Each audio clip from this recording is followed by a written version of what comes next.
जय हिंद दोस्तों, मैं शिव सर इंग्लिश क्लासेस में आपका स्वागत करता हूं। मैं फिर से लेकर आ रहा हूं वो टेंस का जो सीरीज चल रहा है, उसमें लेक्चर नंबर 3 आप कह सकते हैं। देखिए, लास्ट टाइम मतलब प्रीवियस लेक्चर में हमने ये सीखा कि उसको कैसे आइडेंटिफाई करना। तो आपसे हम चलेंगे एक एक टेंस का यूज है, जैसे प्रेजेंट इंडेफिनिट का यूज़ हम कहाँ कहाँ कर सकते हैं, प्रेजेंट कंटिन्यूअस का कहाँ कहाँ यूज़ कर सकते हैं, मतलब क्या क्या इसके यूजेस होते हैं, वो आज हम सीखेंगे। तो चलिए, without losing our time let's start. हम स्टार्ट करेंगे, क्योंकि ड्यूरेबल ना हो तो ही अच्छा है। देखिए, पहला जो हम देखते हैं प्रेजेंट इंडेफिनिट।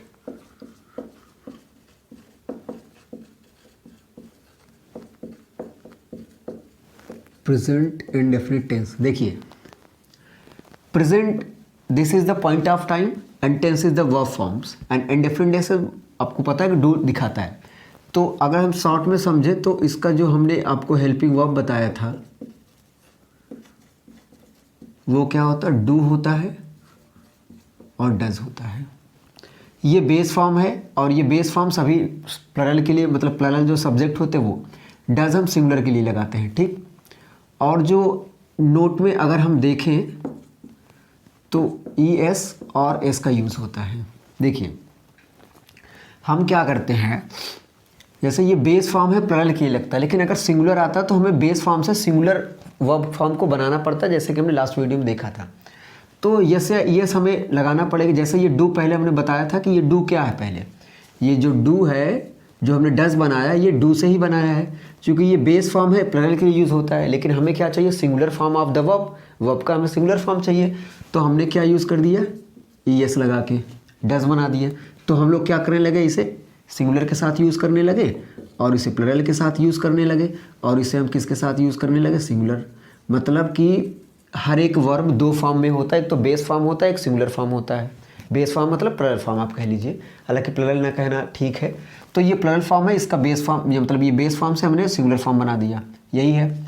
अब देखिए, अब ये जो बना वो क्यों बना है, जैसे ये आपको पता है कि ये हम कहाँ यूज़ करते हैं। अगर लास्ट के जब आप देखेंगे नंबर को, जब आप देखेंगे नाउंस को प्लरल बनाने के लिए, तब भी ये यूज़ आएगा। तो अगर कोई भी वर्ड हो लास्ट का लेटर डबल एस हो जाए, एक्स हो जाए, ओ हो जाए, एस एच हो जाए, सी एच हो जाए, तो इनके साथ हम यूज़ करते हैं ई एस, मतलब ऐड करते हैं। तो देखिए, डू में लास्ट में ओ है तो हमने क्या लगा दिया, इज लगा दिया, सिंगुलर ई एस लगा कर सिंगुलर बना दिया। तो ये ऐसे बना होता है, ये मैंने आपको ओरिजिन बताया कैसे होता है। और बाकी जो नहीं आता उन सभी के साथ हम क्या यूज़ कर देते हैं, एस यूज़ कर देते हैं, ठीक। ये हो गया। अब हम बताते हैं आपको कि कहाँ कहाँ हमें यूज़ करना है, प्रेजेंट इंडेफिनिट कैसे यूज़ करते हैं। हाँ, इससे पहले मैं एक चीज़ और पॉइंट मैं आपको थोड़ा सा क्लैरिफाई कर दूं कि जो पर्सनल प्रोनाउंस होते हैं, जैसे आई हो गया, वी हो गया, इसके जो, जैसे देखिए आप ऐसे समझें कि जो प्लरल सब्जेक्ट होते हैं ये होते हैं, आई होता है, वी होता है, यू होता है, ठीक है, और दे होता है। और अगर एक से ज़्यादा भी चीज़ें हुई, प्लरल का मतलब बहुत और सिंगुलर का मतलब सिंगल, सिंगुलर का मतलब आप कह लें सिंगल, ठीक है। सिंगुलर का मतलब सिंगल है तो सिंगुलर होगा, क्योंकि ये संस्कृत या हिंदी में 2-3 होते हैं, एक वचन, दो वचन, तीन वचन। लेकिन इंग्लिश में ऐसा नहीं, इंग्लिश में 2 ही है। अगर एक है तो उसे सिंगुलर एक वचन, अगर नहीं है, एक से ज़्यादा हुए तो समझ लीजिए प्लरल हो जाएंगे और वो बहुवचन में आ जाएंगे। अब समझिए, डज हमने इसे बेस फॉर्म से बना दिया सिंगुलर यूज़ के लिए, तो प्लरल फॉर्म ये होता है आई वी यू दे। हालांकि ये दोनों जो होते हैं, let me use red one, ये होता है फर्स्ट पर्सन और ये होता है सेकंड पर्सन और ये होता है थर्ड पर्सन, ठीक है। अब जो सिंगुलर होते हैं वो होते हैं आपके, जैसे आप यूज़ कर सकते हैं ही, सी, इट, या कोई एक चीज़ हो गया तो वो क्या होगा, सिंगुलर ही होगा। तो ये मतलब जो प्रोनाउन थे हमने आपको बता दिया, तो ये ऐसे आपको समझ में आना चाहिए। अब हम पढ़ते हैं यूजेस। पहला देखिए, आप तो टू एक्सप्रेस, इसका यूज़ हम करते हैं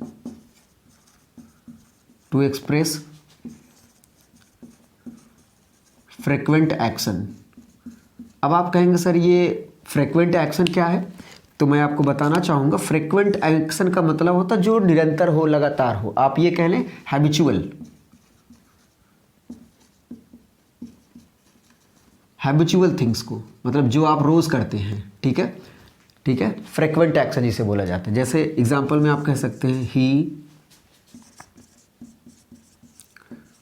wakes up at 5 o'clock daily।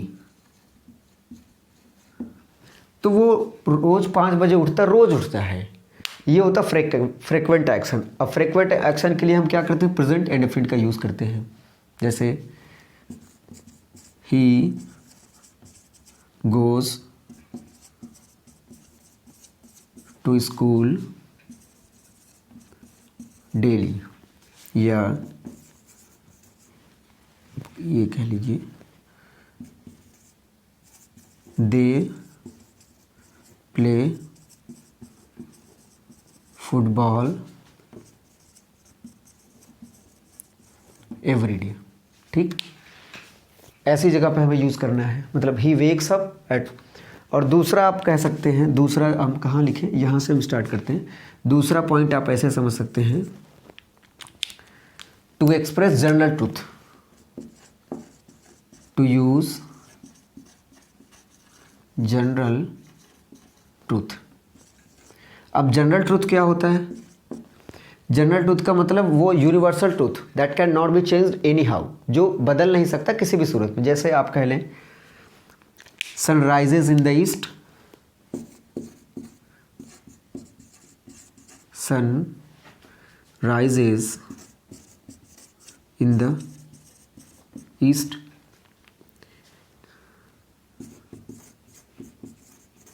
Fortune favours brave. देखिए ये एक तो प्रवर्ब भी है, कोटेशन भी आप कह लीजिए, और जनरल ट्रूथ भी, कि जो फॉर्चून, भाग्य सिर्फ बहादुरों का साथ देता है, ना कि मतलब कायर लोगों का। तो ये हो गया। और देखिए, और इसके यूजेस मैं बता दूं, मतलब यहाँ आई होप कि यहाँ पर दिख रहा होगा। और जो दूसरा पॉइंट है यहाँ पर देखिए, जब कभी भी कमेंटेटरी होती है इंग्लिश की या ब्रॉडकास्टिंग होती है, तो वो भी किस में यूज़ होना चाहिए। देखिए ब्रॉडकास्ट कमेंटेटरी, ये भी किस में होना चाहिए, ठीक है, ये किस में होता है, उसको करते समय भी हम ये कर सकते हैं। भले ही जैसे आप कमेंटेटरी कर रहे हैं तो आप ये उसमें आप अगर आप ध्यान से सुनेंगे कभी कमेंटेटरी, तो आप सुनेंगे कि वो जैसे वो तो कंटिन्यूअस है, इम्परफेक्शन है, वो काम तो हो रहा है, लेकिन फिर भी वो एक रूल है, आप ये मान के चलें कि ब्रॉडकास्टिंग कमेंटेटरी वो होता है। क्यों होता है वो डिस्कस करेंगे, इट्स गोइंग टू बी लंबा हो जाएगा, ये यूज़ करते हैं। तो ये इन सभी यूजेस का हम मतलब कि प्रेजेंट इंडेफिनिट ऐसे तरीक़ों से हम यूज़ कर सकते हैं। ब्रॉडकास्ट में होता है, कमेंटेटरी में यूज़ कर सकते हैं। जैसे वो कहते नहीं कि mister Ajinkya Rahane goes to, ये अंदर स्कोर भी आप सुनते होंगे, तो स्कोर गोज़ टू इतना वो पहुंच जाता है। और जो आप जैसे ब्रॉडकास्ट करते हैं या अनाउंसमेंट करते हैं कि this prize is goes to mister, तो आप ये कह सकते हैं, आप ये कह सकते हैं ऐसे, first rank goes to mister X. ठीक है, तो ये इस तरीके से क्या होता है तो ये भी क्या अनाउंसमेंट आप कर रहे हैं, और ब्रॉडकास्टिंग भी है। कमेंटेटरी जब ऐसे बोली जाती है तो हमेशा वो प्रेजेंट इंडेफिनिट का ही यूज़ किया जाता है। आपने देखा टू यूज जनरल ट्रूथ को दिखाने के लिए, और टू एक्सप्रेस ये। और एक चीज़ है वो मैं आपको बताऊँ, वो हालांकि चलिए हम उसे कंटिन्यूस में ही वो करेंगे, हालांकि मैं आपको बता दूँ, वो होता है कि जो वर्ब ऑफ परसेप्शंस होते हैं, अपीयरिंग होते हैं एंड इमोशन होते हैं, वो सिक्स सेंसेस वाले। देखिए यहाँ पर समझिए, जो वर्ब समझ ही लीजिए, वर्ब बेस्ड ऑन सेंस। अब सेंस का मतलब जैसे 5 सेंसेस होते हैं बॉडी में, आई हो गया, हाँ, और आपका स्किन हो गया, और नोज़ हो गया, ये सब चीज़ें जो होती हैं सेंसेस के। जैसे अब sense of perception, verb of जो परसेप्शंस होते हैं वो हो गया, जैसे सीम हो गया किसी को देखना, या थिंक हो गया, इमोशन हो गया, ये सब चीज़ें। तो मैं प्रेजेंट कंटिन्यूस में ये बातें मैं करूँगा। फिलहाल अभी के लिए मैं जो आपको बताने वाला हूँ वो ये है कि ये तो है सिंपल फॉर्म्स, लेकिन हम डू डज का इस्तेमाल हम तब करते हैं, देखिए इसको आप तभी यूज़ कर सकते हैं, इसमें ये in simple sentence with singular subject, ठीक है। ये इसका यूज़ हम तब करते हैं इन सिंपल सेंटेंस में और विद सिंगुलर सब्जेक्ट में यूज़ करते हैं। और अगर सब्जेक्ट आपका प्लरल रहता है तो हम ये नहीं लगाते, क्योंकि ये बेस फॉर्म होता है, प्लरल के लिए यूज ही होता, तो हम क्यों लगाएंगे जैसे ये, ठीक। कोई भी जो वर्ब फॉर्म होता है वो दो होते हैं, एक तो होता है बेस फॉर्म, एक सिंगुलर फॉर्म। तो जब अगर ये हमें सिंगुलर जब बनाना होगा, जब हमारा सब्जेक्ट सिंगुलर होगा, तभी हम बेस फॉर्म को कन्वर्ट करेंगे, नहीं है तो हमें इसे ऐसे रहने देना है, ठीक। ये हो गया। अब हम समझते हैं कि इसे नेगेटिव और इंटेरोगेटिव कैसे बनाएं। देखिए जब कभी भी आपको ऐसे इन सब को नेगेटिव अगर बनाना हो तो डू या डज नॉट का यूज़ किया जाता है। अब आप अगर ये पता है आपको ये प्लरल के साथ यूज़ होगा, ये सिंगुलर के साथ, तो वैसे नॉट में भी लगेगा, डू नॉट डज नॉट। तो मैं आपको ये जो मतलब कन्वर्जन होता है, नॉट या नॉट हो गया, इंटेरोगेटिव हो गया और इंटेरोगेटिव नेगेटिव हो गया, इन सब जो टाइप्स हैं वो मैं एक अलग से लेक्चर में मतलब ओवरऑल सब कुछ मिला के, जैसे मॉडल्स को मिला करके, पूरे टेंसेस को मिला करके बता दूंगा कि ये ऐसे होगा। तो उसे अगर इसे इंटेरोगेटिव बनाना हो तो ये कर सकते हैं, अगर पहला इंटेरोगेटिव बनाना है तो वो कर सकते हैं, ऐसा। तो वो वीडियो मैं ज़रूर आपके लिए बनाऊँ, मतलब बहुत ही बेनिफिशियरी होगा, इसलिए होगा कि वो आप पूरा समझ जाए। इसमें आप डिस्टर्ब करने का मतलब कोई मुझे नहीं लगता खास है। फिर भी आपको बता दें, जब नेगेटिव यूज़ करना होता है तो डू नॉट डज नॉट का यूज़ करेंगे। अगली वीडियो में उसी पे चर्चा करूँगा, पूरा मिला के करूँगा। तो ये इसके यूजेस होते हैं। अब बात आती है कि अब सर आपने तो ये करा दी, इसकी प्रैक्टिस आप देख लीजिए। मैं जब प्रेजेंट आपको पढ़ा दूंगा पूरा, तो प्रेजेंट के जो क्वेश्चंस बनते हैं, जो एग्ज़ाम्स में आए हुए होते हैं, हम उनको लेकर चलेंगे। उनको लेकर चलने का मतलब जैसे कई बार दिया रहेगा ना, जैसे अभी हमने अभी हम ये कह दें कि व्हेन, जैसे आई, यहाँ पर देखिएगा, I can swim when I was only 5। देखिए अब इसमें हम समझेंगे कि क्या हमने जो कैन का यूज़ किया है वो सिंगुलर में करें कि ऐसे करें, या फिर आप ये कह लें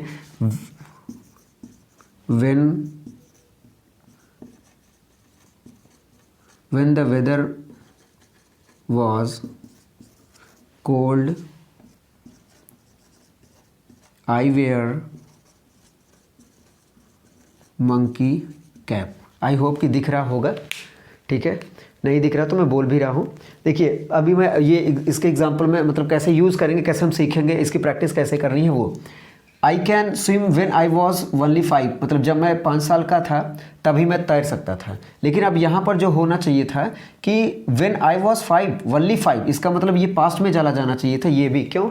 क्योंकि ये भी क्या है आपका पास्ट में है, तो ये बताएगा कि अब आप सोचो कि एक बार सोचो कि जब वो 5 साल का था तो तैर सकता है, पीछे तो टाइम जा नहीं सकता, सिर्फ आप उसके बारे में बता सकते हैं। अगर आप पिछले टाइम के बारे में बताएंगे तो उसका यूज़ करना पड़ेगा, तो उसको यूज़ करने के लिए पॉइंट ऑफ टाइम के लिए आपको पास्ट का यूज़ करना पड़ेगा। तो ये क्या होना चाहिए पास्ट में।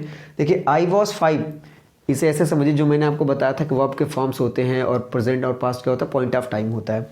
तो ये कह रहे हैं कि व्हेन आई वॉज ओनली 5, जब मैं केवल 5 साल का था। आप पीछे गए समय से, आप समय से पीछे जाते हैं, अब जब समय से अगर आप पीछे गए तो उसको पास्ट में ही आपको बताना पड़ेगा। तो मैं क्या कर लेता था, कैन, इसका मतलब ये क्या है, यहाँ पर ये गलत है, यहाँ पर होना चाहिए था आई स्वैम। ये स्विम का जो सेकेंड फॉर्म होता है वो यूज़ होना चाहिए, ठीक है। तो यहाँ पर सेकेंड फॉर्म यूज़ होना चाहिए था, लेकिन इन्होंने कैन यूज़ किया था। यहाँ देखते हैं, when the weather was cold I wear monkey cap. अब देखिए बात हो रही प्रेजेंट की, पॉइंट ऑफ टाइम जो है प्रेजेंट है। आई ये वेयर, चूंकि ये बेस फॉर्म है, इसमें ना तो सेकेंड फॉर्म यूज़ हुआ है और ना ही सिंगुलर इसको बनाया गया है और ना ही कोई और यूज़। अगर ये बेस फॉर्म है तो इसका मतलब ये प्रेजेंट इंडेफिनिट है। अब अगर ये जब प्रेजेंट की बात हो रही है तो आप अगर पीछे की बात करें तो आप क्या कर सकते हैं, उसको भी प्रेजेंट में लिखना पड़ेगा। कब? जब मौसम ठंडा होता है तो मैं क्या पहनता हूँ, मंकी कैप। तो यहाँ पर वॉज नहीं बल्कि इज़ होना चाहिए, ठीक। तो ऐसे, और इसके आगे जब हम सेंटेंस को मतलब टेंस को पढ़ लेंगे तो फिर हम कंडीशनल सेंटेंस को पढ़ेंगे, सीक्वेंस ऑफ टेंस पढ़ेंगे कि मस्ट मतलब जैसे यही किस टेंस के बाद अगर क्या आ गया, सबऑर्डिनेट क्लॉज आता तो क्या होगा, वो होता है कंडीशनल। तो कंडीशनल को भी समझेंगे, सीक्वेंस ऑफ टेंस को भी पढ़ेंगे, और अगला लेक्चर में कोशिश करूंगा कि वही कैसे नेगेटिव उसको बनाते हैं अलग से पूरे का मिला के, ठीक है। सो आई होप आपको समझ में आया। अगर कोई क्वेश्चन आपके दिमाग में रह गया हो तो आप ज़रूर कमेंट में लिखें, मैं उसको रिप्लाई ज़रूर दूंगा। अगर पॉसिबल होगा तो वीडियो बना के मतलब समझा के 1-2 और एग्जांपल्स लेके साथ, ठीक है। थैंक यू, जय हिंद।